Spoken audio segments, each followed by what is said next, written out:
आज हम अपने नेता को एक शहर से दूसरे शहर नहीं भेज सकते, हम एडवर्टाइजमेंट नहीं लगा सकते। और क्यों? 14 लाख रुपए 7 साल पहले 14 लाख रुपए का इशू है और 200 करोड़ रुपए का फाइन। बैंक अकाउंट्स फ्रीज किए जाने के मामले में कांग्रेस ने सुप्रीम कोर्ट का दरवाजा खटखटाया है। कांग्रेस पार्टी का कहना है कि इनकम टैक्स विभाग ने उस पर 210 करोड़ रुपए का जुर्माना लगाया है। कांग्रेस के बैंक अकाउंट्स के 285 करोड़ रुपए सीज कर दिए गए हैं। वहीं कांग्रेस अध्यक्ष मल्लिकार्जुन खड़गे, कांग्रेस संसदीय दल की अध्यक्ष सोनिया गांधी व राहुल गांधी ने गुरुवार को इस पर अपनी आपत्ति दर्ज की। खड़गे ने कहा कि कांग्रेस को असहाय बनाकर केंद्र सरकार फ्री और फेयर चुनाव की बात करती है, लेकिन ऐसा हो ही नहीं सकता। नमस्कार, मैं दीपक विश्वकर्मा स्वागत करता हूं आपका यूबी न्यूज में, जहां हम न सिर्फ खबरें लाते हैं बल्कि उसका बारीक और सटीक विश्लेषण भी करते हैं। दरअसल पिछले महीने इनकम टैक्स ने कांग्रेस के बैंक अकाउंट्स को फ्रीज कर दिया था। इसे लेकर काफी विवाद मचा और पार्टी ने सरकार पर जानबूझकर कार्रवाई करने का आरोप लगा दिया। हालांकि विभाग का कहना था कि 2018-19 के लिए इनकम टैक्स दाखिल करने में गड़बड़ियां देखने को मिली, जिसके बाद ये कदम उठाया गया है। इनकम टैक्स ने आरोप लगाया कि कांग्रेस पार्टी के ऑडिटर्स ने पैसे का दुरुपयोग किया। इसने पार्टी पर टैक्स से जुड़े अपराधों में भी शामिल होने का आरोप लगाया। कांग्रेस नेताओं ने गुरुवार को प्रेस कॉन्फ्रेंस कर पार्टी के बैंक अकाउंट्स को फ्रीज किए जाने को लेकर सीधे तौर पर सरकार को निशाने पर लिया।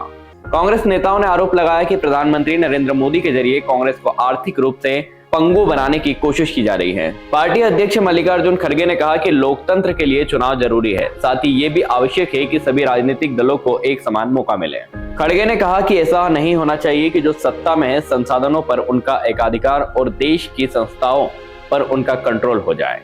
सुप्रीम कोर्ट ने जिस इलेक्टोरल बॉन्ड को असंवैधानिक बताया, उसके जरिए बीजेपी ने अपने खाते में हजारों रुपए भरे हैं।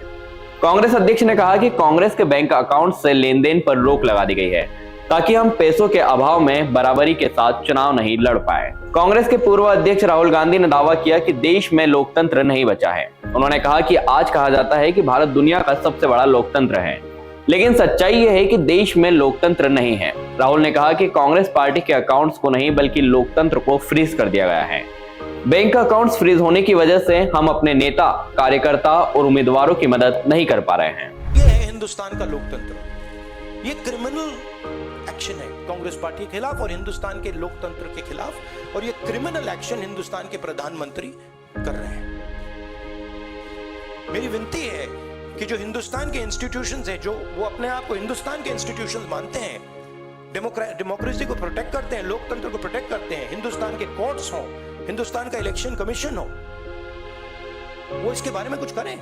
अब आप इनकम टैक्स की धारा 13A को समझिए। आम आदमी से लेकर कॉर्पोरेट कंपनी तक जब इनकम टैक्स जमा करती है तो उसे कई अलग अलग धाराओं के तहत इनकम टैक्स से छूट मिलती है, जैसे 80C, 80D इत्यादि। ठीक उसी तरह इनकम टैक्स कानून की धारा 13A देश में राजनीतिक दलों की टैक्स लायबिलिटी के बारे में बताती है। यह धारा देश में जनप्रतिनिधित्व कानून की धारा 29A के तहत रजिस्टर्ड सभी पॉलिटिकल पार्टियों को आयकर से 100% छूट प्रदान करती है। राजनीतिक दलों को ये छूट सभी तरह की इनकम पर मिलती है, जैसे कि ब्याज, डिविडेंड, घर या प्रॉपर्टी का किराया या लोगों से इकट्ठा होने वाला चंदा इत्यादि।